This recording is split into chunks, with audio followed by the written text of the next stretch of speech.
Previously on Resident Evil Month.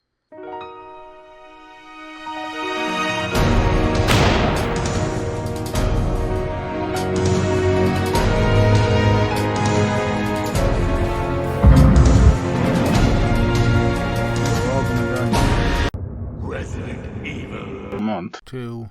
Alright, so today we're talking about Resident Evil Revelations 1 and 2. Although these games were originally intended to be smaller spin-offs, and the first one was originally only playable on the 3DS, they actually ended up as very important games for the development of this series. In other words, Revelations walked so RE7 could run. Revelations 1 brought the series back to being more survival horror, less action horror, being less over the top than RE6, and 2 showed that you could be a little experimental and innovative and do things other than just put more action in it. Let's start off with Revelations 1. This game in a weird way sort of feels like all the other Resident Evil games that will come before and after it, because of the way it sits in the transition from action back to survival horror. It kind of makes it feel like the most Resident Evil game, you know. But at the same time, it does have a lighter TV feel to it, sort of. It even imitates TV with previously ons before chapters. It was all part of that early 2010s episodic styled video games trend that was going on. Alan Wake 1 and Quantum Break, the Battlefield Hardline campaign, and of course the Telltale games were all doing that sort of thing. But before we dig into the rest of this, if you like survival horror, check this out. What Happens After Midnight, my action survival horror game, is available right now. You're sent to investigate the town of Night Vale and quickly find out interdimensional forces are invading our world. Hop between worlds, meet strange characters, and survive cosmic horrors once you find out what happens after midnight. Also, any feedback is greatly appreciated. Let's dig into the gameplay. The shooting isn't exactly the best in the series, but still relatively good. The RE4 shooting into melee combos are technically there, but they're way less effective because it takes way more to stun the enemies in this game, and the range at which you can perform a melee attack is way shorter.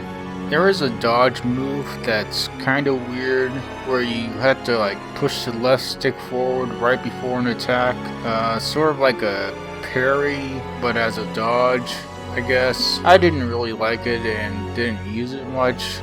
There's a good selection of fun guns to use, and the weapons upgrade system is actually pretty good.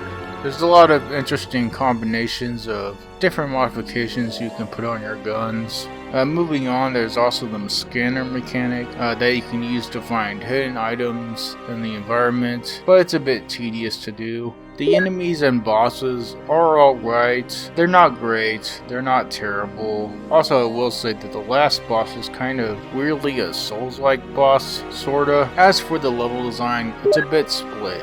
About half of the game is linear, which can be good like it was in RE4 and 5, but here it just doesn't work as well, with the gameplay being less action heavy, and the actual level design not making for as intense moments as you found in those games. But the other half is fairly good. It has more traditional Resident Evil open linear level design, where you open up different paths and resources as you collect more key items, but it isn't quite to the degree of the other more survival horror focused games in the series. As for the story, it's alright. It is kinda confusingly told though. Character motivations aren't always clear, and they even do a reveal that there's a second ship that's identical to the main ship. As for the characters, Chris and Jill are pretty well as good as they are in the other games. They're good classic characters. But the new characters are kind of a mixed bag. I will say at least they're not as bad as the ones in RE6. The aesthetics are mostly good, the ship is a super cool setting, and there's also some good music.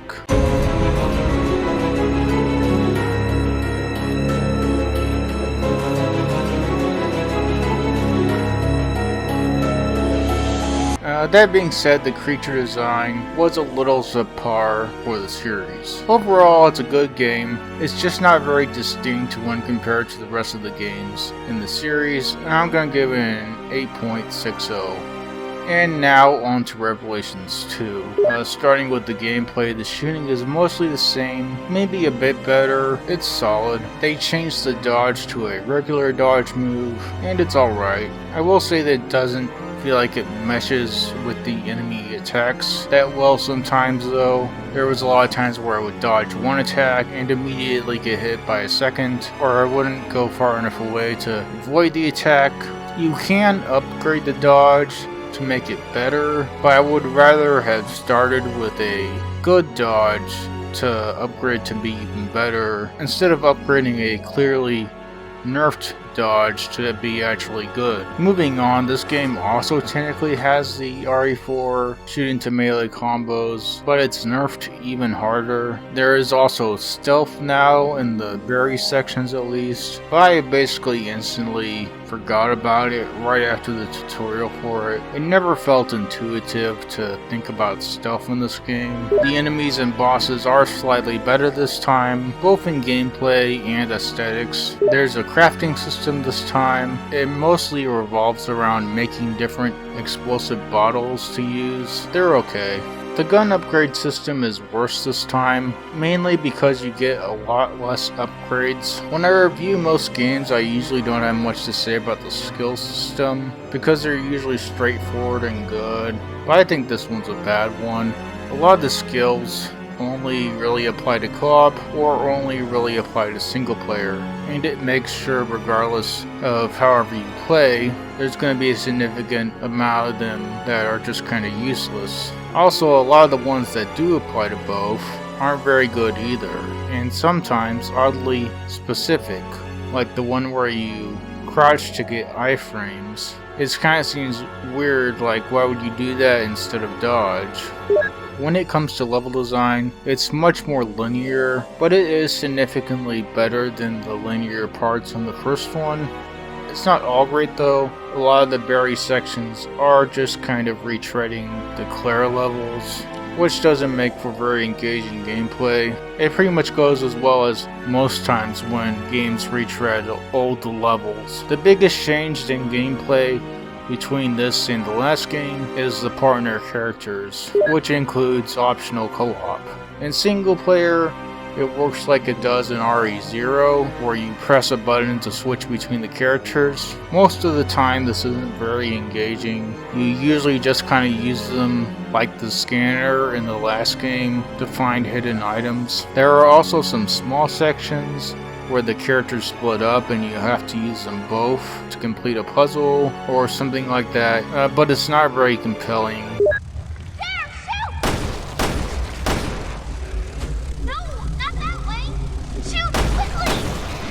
And you're usually not going out of your way to play as a support character. That being said, I did find that in the Struggle DLC with Moira's crowbar is actually a bit OP against regular enemies.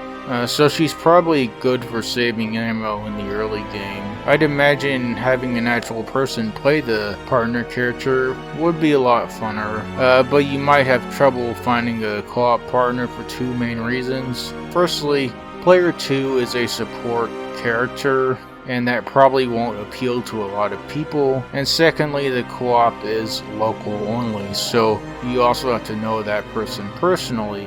The story is better, it's still not amazing. It's definitely a lot clearer now. There is more emphasis on characters, and they're well done. Claire is good as she usually is. And we get the return of the great Barry Burton. He has a daughter, Moira, and they have a pretty stereotypical relationship where he's the overprotective dad and she's the rebellious teen daughter. But by the end, they come to appreciate each other, of course. Although it isn't super deep, it is kind of nice and does work. There is also Natalia, and she's a fairly good character as well. The aesthetics are decent. The abandoned Soviet island setting is interesting, but it is inherently kind of gray and dull. There is also the 2 DLCs, The Struggle and Little Miss. Neither are very good, but I will say that the Struggle's story should have been part of the main campaign. It would have really enhanced Moira's character development. Overall, this game was fairly good, but at least it was trying a lot of different ideas. I'm going to give it an 8.51. Overall, these are a pretty good set of games that helped reinvigorate the series after RE6, and you'll probably have a good time if you check them out. Thank you to anyone who likes, comments, or subscribes. That's it.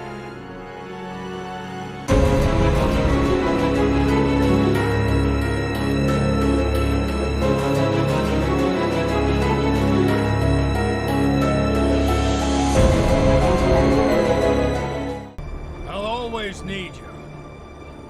But for now, I have this.